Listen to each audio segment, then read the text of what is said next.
Here in Southern California, the wildfires are still raging from Santa Barbara in the north to Riverside County in the south, even though the fierce Santa Ana winds have died down. CBS News correspondent Bill Whitaker is in Yorba Linda with more. Bill, good morning. Good morning, Julie. These fires are not only devastating, they're devilish as well. As you can see, this house behind me completely destroyed. But look, right over here, the neighbors right next door, their house completely intact. And many of the evacuees returning today don't know which of these fates awaits them. The big story is staggering. Over 4 days, Southern California wildfires have destroyed 800 houses, 50,000 people forced to evacuate, more than 34 square miles scorched. But sometimes the little stories reveal most. 4-year-old Andrew Stanley, his parents Bryan and Michelle, lost everything when their Orange County house burned down. I had a lot of toys. Every single day I play with them. Today I don't have them. Left with nothing, or so they thought. My teddy bear's still here. The family teddy bear.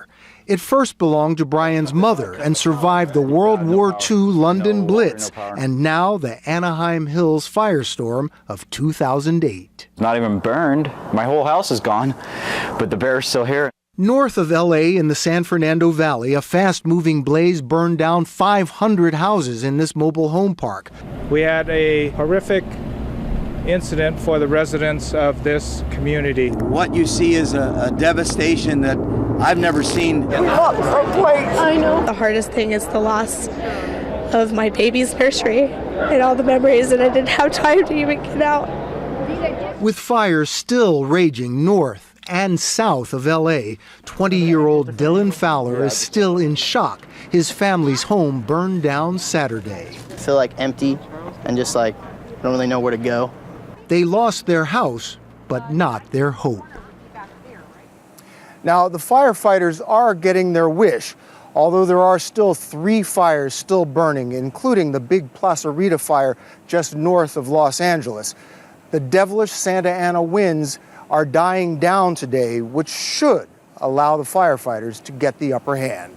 Julie? Bill Whitaker. Thanks, Bill. And now here's Maggie. Thank you, Julie. Another family in Yorba Linda who lost everything is the Schroeders. John Schroeder returned home yesterday to find that his family home of 20 years had completely burned to the ground. A lot of memories. All my children were raised here. We moved in May of 1989, so almost 20 years. I've seen fires in the hills before, but never anything like this. I mean, it was just, it was incredible. When we finally left, it had to be 50-mile-an-hour winds. The house is a total loss, unfortunately. It's just amazing how random the fire is. You know, it hits one spot but doesn't hit the other, and I'm very happy that my neighbors' homes didn't get damaged, but it's just weird. I get burned down and they basically have no damage. So it's been a long 24 hours. We'll rebuild it better, too. We love it here. John and Sherri Schroeder, kind enough to join us. Good morning to you both. Good morning. Good morning. Sherri, it's inconceivable to us what you must be feeling standing there in front of your home like that. Yeah, it's pretty rough. But the family pulled together. We were quasi-organized, and we held out to the very end. And when we realized that we just couldn't hold out anymore because the firestorm was coming right on top of us, we pulled all our cars, put everything in them that we had discussed, and headed on down the hill and hoped for the best. And that's the best we could do. But that's okay. We're looking at the devastation. Our neighbors are great. Everything we'll put back together, and we love it here, and we'll just start over. I'm not going to let it beat us. So what you're feeling today is optimism. It's not a sense of 20 years worth of memories gone, John? No, you know, Sherri was a competitive swimmer. I was an athlete. It's not going to beat us. People wonder about we'll that. Rebuild. They think, why would you rebuild in a spot that is vulnerable to fires? You know, people say, why would somebody do that, Sherri? You know, the area is so beautiful when with the birds and the scenery. And to be honest with you, I can't replace my neighbors. We have a very, very close group of neighbors up here.